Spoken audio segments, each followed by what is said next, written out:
What is good, everyone? Welcome to KGW Sports Extra. My name is Orlando, alongside the one and only Art Edwards. How you doing, man? Man, I'm doing all right. Drawing breath. Can't complain, I guess, right? No, better than the alternative. We get to talk sports. Yes. And what a sports weekend it was, specifically college football in the Pacific Northwest. Yeah. And we start with what was a classic game. Great game. Between the Oregon Ducks and Washington Huskies. Top 10 matchup. Oh, yeah. Two Heisman candidates going head-to-head, elite offenses that came down to the final play of the game.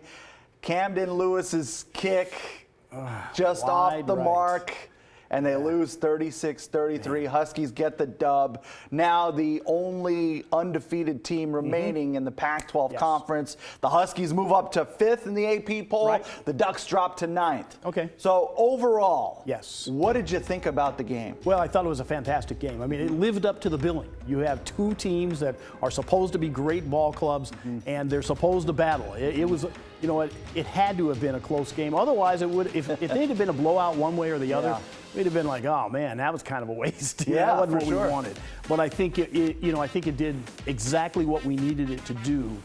The outcome, of course, wasn't what all Oregon fans were looking for, but Super Bowl game. It had championship vibes to it, and a lot of people, even on the broadcast crew, saying, man, don't be surprised if we see this again in Vegas. Yeah, we might run it back again. You know what? I don't believe that Washington can go throughout the entire season. I don't think either team could have gone through the entire Pac-12 season without a loss. Too many good teams.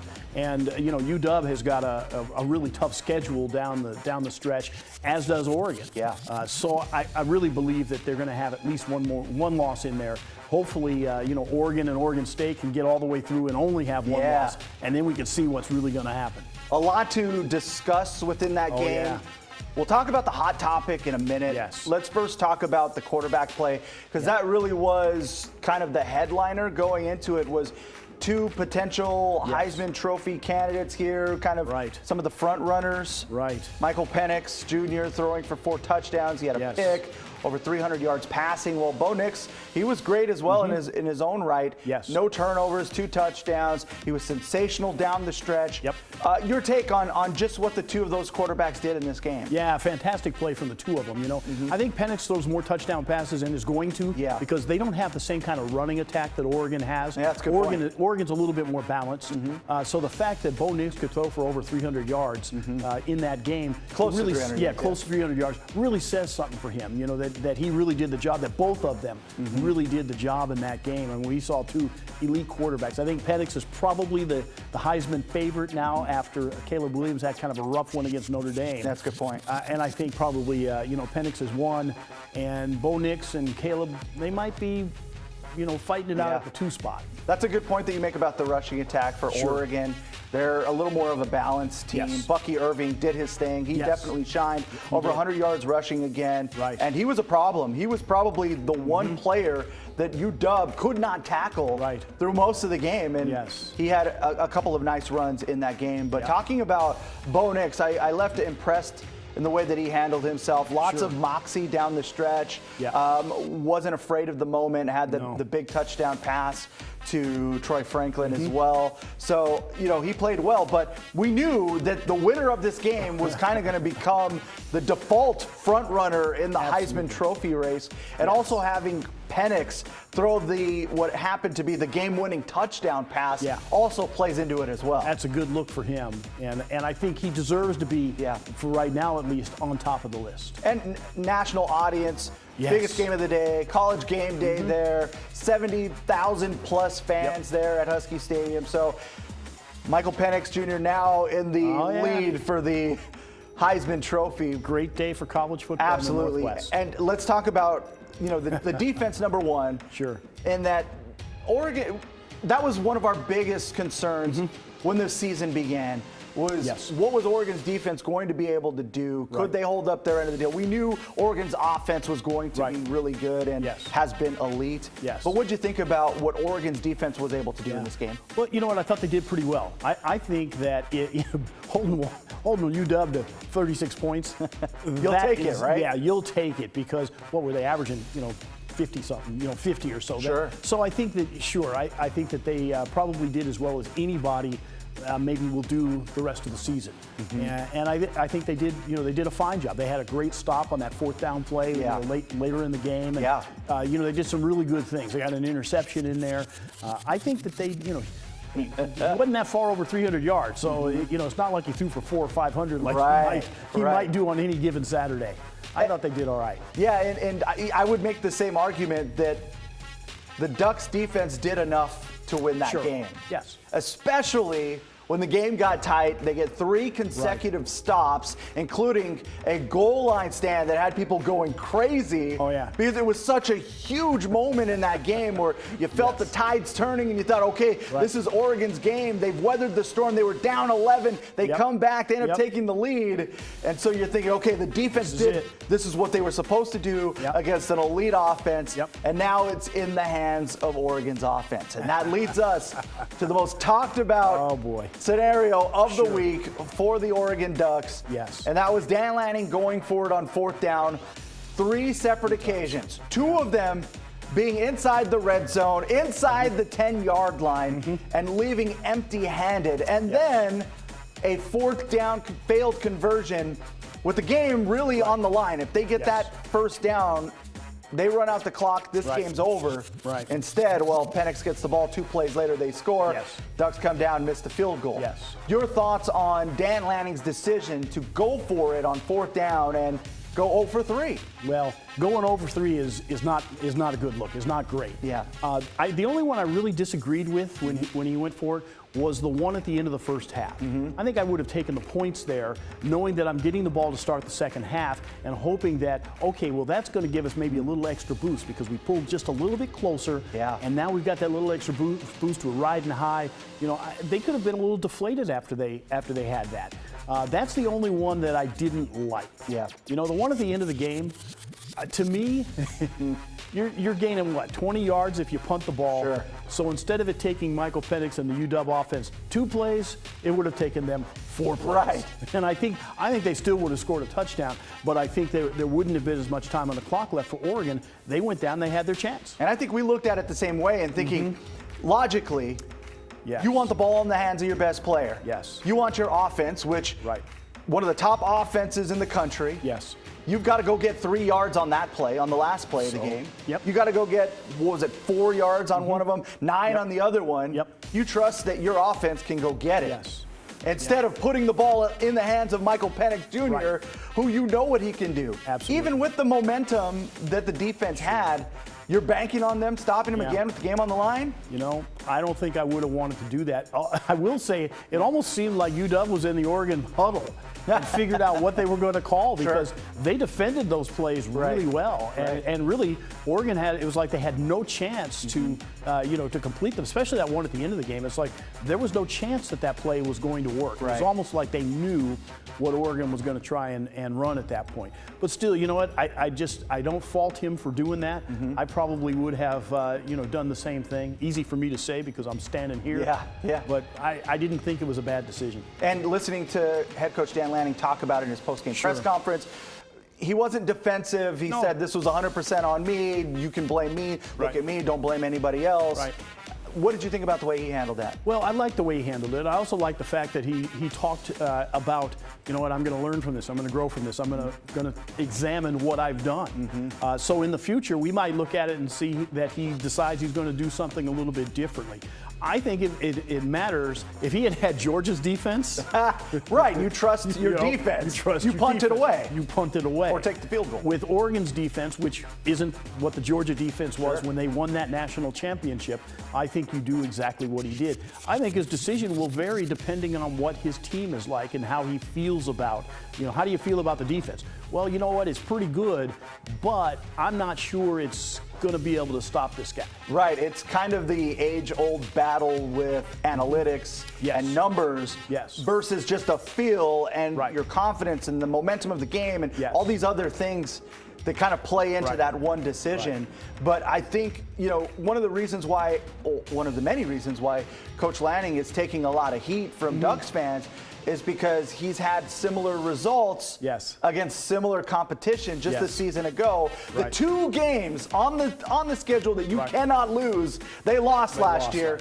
And there were similar scenarios there where he went for it on 4th down on his own side and failed to convert, and you saw the results. They ended up losing those games. So you fast forward this year, and it happens 3 times in this game, in one of, you know, the all-time great matchups in this rivalry, and they come up short. We'll see what happens the next time he's in this situation. For sure. We'll see. Then that's when we can kind of re-examine again and say, okay, did he adapt? Did he learn from that situation? Or did he say, you know what, I know better than everyone else, and I'm going to go ahead and stick to what got me to this point? He's the head coach. Right. It's a great debate to have, that's for sure, because it's always hindsight 2020. Oh, absolutely. When it comes to that, because you're like, oh, yeah, well, woulda, coulda, shoulda. He would have been a genius if it had worked. And we've seen it work against other opponents. You fake a punt or whatever, and the Ducks have had success. But so now the Ducks 5-1 on the season. They get Washington State at Autzen Stadium. I'm wondering, do you think there could be a bit of a hangover? Could this be 1 loss turns into 2? Maybe. You know, Washington State, I'm not so sure of after they really got had a dud pounded. And, you know, so I wonder how they're going to be feeling as well. You know, I think Oregon's going to be okay. I think they'll be fine. It's not like they played poorly or, you know, laid an egg. I think the guys will be ready to get back at it and get out there and show the nation that we are really a quality team. It's pretty simple. Still a lot to play for. And 1 loss isn't going to cost you a conference championship. No, it is not. So that that kind of sets the stage for the rest of the conference, who's battling to stay in the hunt with Oregon, with Washington for that championship game. That team also would be the Oregon State Beavers. Sure would be. Who picked up a big win, 36-24 over UCLA at Reser Stadium. Crowd rocking, largest crowd of the season, and they take care of business. The defense sets the tone. 3 interceptions in the first half. They get a pick 6, and really it was all downhill from there. DJ Uyunglele gets going, and the Beavers get the W. Art, your thoughts on the way that the Beavs played in this game? Well, I thought it was fantastic. I mean, you know, the defense did what they needed to do in the first half, try to set the stage for everything. And then the offense sort of took over from there. You know, this offense has become a lot more dynamic. I think probably a week or 2 ago I was saying, yeah, you know, they need to play from ahead because they're just going to pound the rock and that's going to be it. Well, now I'm beginning to change my tune a little bit because DJ is getting really comfortable out there. That was a key concern that we've sat up here and talked about not that long ago is, could he get it done? I'm concerned they can't play from behind. If they need multiple touchdowns, can they do it? And he seemed to get really comfortable. He understands the offense now more than ever, and kind of even mentioned he's in that quarterback zen mode, you know, when it comes to just learning the offense, being comfortable, knowing what's coming, and your reads, progressions, all that stuff. And it passes another test in back-to-back weeks. Yeah, no doubt about it. I mean, if he had played like this, if the offense had played like this against Washington State, they would have won that game. But you know, right now they're really firing on all cylinders, and they're looking really good. You know, they've just got the 1 loss. It's amazing to think that Oregon State game at the end of the year. It's getting spicy, isn't it? It is. It could decide who's going to be in the championship game. Yeah, they're the AP poll. They move up. They're now 12th in the AP poll. So that adds a little more flavor. It does. To, you know, the Ducks being 9th and them kind of being on this collision course that could decide something greater in, in the conference. But for the Beavers now, 6-1, their best start to a season since 2013. They're now bowl eligible already, which is the fastest they've been able to do in program history. And it shows you how Coach Smith has taken this program to the next level, where it wasn't that long ago, where you and I were sitting here talking about how huge of a deal it was that they're bowl eligible, and like that was the ultimate goal. And that was like in week 10 or 11, that they made it to that point. And now we're talking about them being a legitimate contender. In the Pac-12. Yeah, I think it would be fitting for, you know, maybe for them to win the Pac-12 since this is the last year of the conference. Oh, wouldn't it? I mean, I think it would be great since, you know, they're one of the 2 teams left if they were able to find a way to get all the way through and you know, and win it. It'll be the top 2 teams, so it could be any combination of I think it'll be any combination of Washington, Oregon, and Oregon State. I don't really see anybody else that I'm not on the USC bandwagon. For sure. Wasn't even before the well, especially after the Notre Dame game. Yeah, and I wasn't really before then. I just didn't think they had enough defense, and I thought that Washington, Oregon, Oregon State would be able to light them up. USC has 1 loss on the season, but 0 losses within the conference standings. Right. So that's going to play into it, but they're about to hit a really tough stretch of games within the conference, and they still have to go to Eugene as well. So like each game just kind of adds to the next one. Yes. The Beavers now head into the bye week feeling good about themselves. Really good. And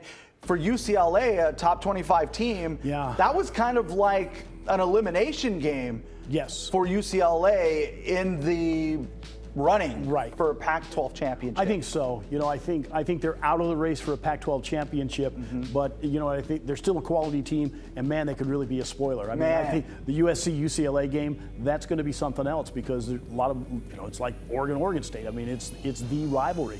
It's entirely possible that the second team in the Pac-12 could have 2 losses in the conference. I think it's possible that could be the case. And if that does happen, then UCLA is still in it. Then they're still in it, But it's going to take running the table, which is so difficult to do in this conference from here on out, especially when you get into November, things get a little tighter. But what I saw at UCLA was interesting is that how good their defense is. We're so used to Chip Kelly being just an offensive guy with the Ducks and innovation, all that stuff. But that defense is the real deal. And heading into this game was the top defense against the rush. Yes, that's a legit defense. Yeah. But you know what? Oregon State handled it totally, and they also have a balanced offensive attack now. We're seeing the difference between what it was last year and this year. This year they have a quarterback who's not going to be making a mistake that's going to really cost you, but can also do something that can push you forward. There's no doubt they're rolling now, and this was a nice feather in the cap, nice resume builder as well to get another. Huge game under your belt there in this conference race. But it's getting spicy now. They won't play again until the 28th against Arizona. Okay, well, that's not a gimme. No, because we've seen the problems that Arizona has caused, win or lose. Like, you're kind of in for a battle. Yes, you are. Yeah, they'll battle you the whole way. Man, this was a fun week of football, and I think if this were any other week, the Oregon State-UCLA game would have been such a primetime game to have. But the rivalry game between Oregon and Washington took center stage, and it lived up to the billing as you mentioned in that one. But let's see what the future has to hold now for both of our local teams as well. So that's going to do it for us. Thank you so much for rocking with us this time around here on KGW Sports Extra. Take care.